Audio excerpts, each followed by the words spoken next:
इमानदारीको कमाई। एक समयको कुरा हो, एकजना ज्यादै बुद्धिमान राजा थिए। उनले राज्य कोषबाट आफ्ना लागि केही पनि खर्च गर्दैनथे। उनले दिनभर दरबारको काम गर्थे। त्यसपछि घर फर्किएर आफैले धार्मिक किताबबाट बाणी लेखेर नोकरलाई दिई त्यसलाई बजारमा बेच्न पठाउँथे। यसबाट उनले जे जति पैसा कमाउँथे त्यसैबाट आफ्नो र परिवारको पालन पोषण गर्दथे। उनी सधैँ इमानदारीको कमाइमा निर्वाह गर्थे।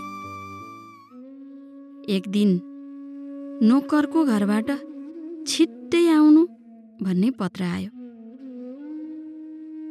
उसले राजाको समीप गएर मलाई मेरो पारिश्रमिक दिनुहोस् भने। राजाले भने, माफ गर, मसँग अहिले त पैसा छैन। अर्को महिना नोकरलाई फेरि तुरुन्त घर आउनु भन्ने खबर आयो। जब तेस्रो पटक सन्देश आयो तब राजाले उसलाई घर जाने अनुमति दिए। नोकरले सामान पोको पारेर राजासँग आफ्नो तलब माग्यो। राजाले उसलाई 2 रुपियाँ दिए। यति थोरै रुपियाँ देखेर नोकर अचम्मित भयो। राजाले भने, यो मेरो इमानदारीको कमाई हो। इमानदारीको कमाईमा समृद्धि हुन्छ। जाऊ, मालिकले दया मेहर गर्नेछन्।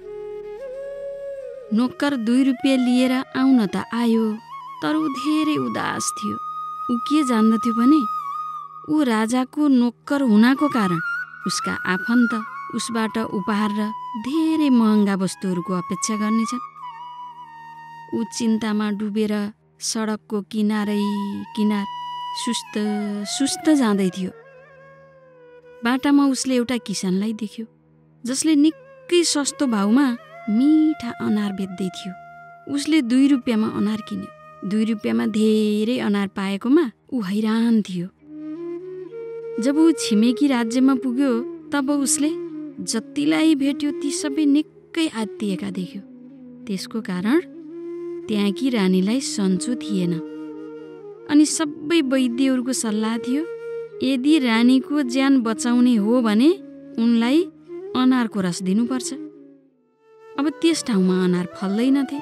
त्यसैले राजाले सार्वजनिक घोषणा गरेका थिए, रानीका लागि जसले एउटा अनार ल्याउनेछ उसलाई 1000 रुपियाँ पुरस्कार दिइनेछ। यो घोषणा सुनेर नोकर अनारको पोको बोकेर राजाको दरबारमा पुग्यो। नोकरले राजासँग भन्यो, रानीका लागि एउटा होइन, जति अनार चाहिन्छ त्यति लिनुहोस्। राजा धेरै खुसी भए। उनले दर्जनभन्दा बढी अनार राखे र प्रत्येक अनारको 1000 रुपियाँका दरले पैसा पनि दिए।